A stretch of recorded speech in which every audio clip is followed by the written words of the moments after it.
Realisht ngërçi politik I cili ka karakterizuar vendin tonë qysh nga zgjedhjet e shkurtit të këtij viti, ka sjell pasoja mjaft të mëdha si për zhvillimin e mbrëmshëm të Kosovës, po ashtu edhe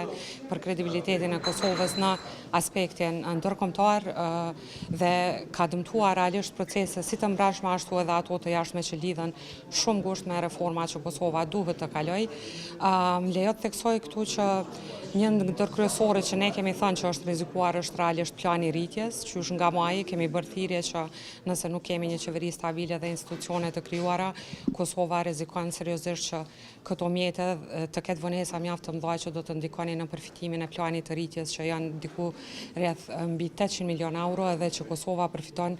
më së shumti për kokë banori fonde nga ky plan. Po ashtu e kemi parë edhe në publik që rrezikon edhe fonde të Bankës Botërore, edhe shumë iniciativa të tjera të cilat Kosova do duhej ti kishte aprovuar deri tani, por që për shkak të ngërçit politik nuk kemi arritur të bëjmë një gjë të tillë. Në aspektin e procesit integrues, Kosova natyrisht që mbetet mbrapa, këtë ka theksuar edhe raporti I vendit I cili u publikua në nëntor të këtij viti, ani pse kishte parë përmirësime në disa kapituj, I të raporti flet se si Kosova ka pasur realisht një vit të humbur sa I përket proceseve të mbrëmshme reformuese në aspektin jo vetëm të integrimit, por edhe të reformave të mbrëmshme të cilat I përkasin atyne fundamentaleve të BE-s, siç janë reforma në administratë publike, sundimi I ligjit dhe reforma të tjera të zhvillimit demokratik të vendit. Pra, është një fatkeqësi që ne kemi hyrë në një ngërç që le të themi do të ketë pa evitueshëm pasoja të cilat vështirë se do mund të sanohen në një të ardhmen. Po, pas krizës institucionale, e cila pastaj u shndrua në krizë kushtetuese, le të themi, zgjedhjet e parakohshme ishin të pa evitueshme në realitet, se cilat do të jenë rezultatet do e shohim pas 28 dhjetorit, mirë po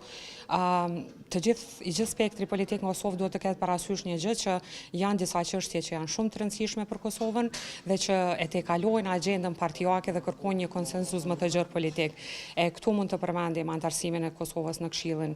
e Evropës, I cili mund të bëhej I mundshëm vitin e ardhshëm në takimin e radhës të Këshillit, pastaj planin e rritjes dhe le të themi dedikimin e spektrit politik për të shtyrë përpara aplikimin e Kosovës për statusin kandidati I cili ende mbetet në zyrtaret e Bashkimit Evropian. Pra ka procese të cilat e tejkalojnë agjendën partijake dhe duhet të kërkohet një konsenzus më I madh dhe ndër më të rëndësishmet këtu është natyrisht dialogu me Serbinë dhe kërkesat që Kosova duhet të përmbush që kanë dalë nga marrëveshja normalizimit e nënshkruar në Ohër.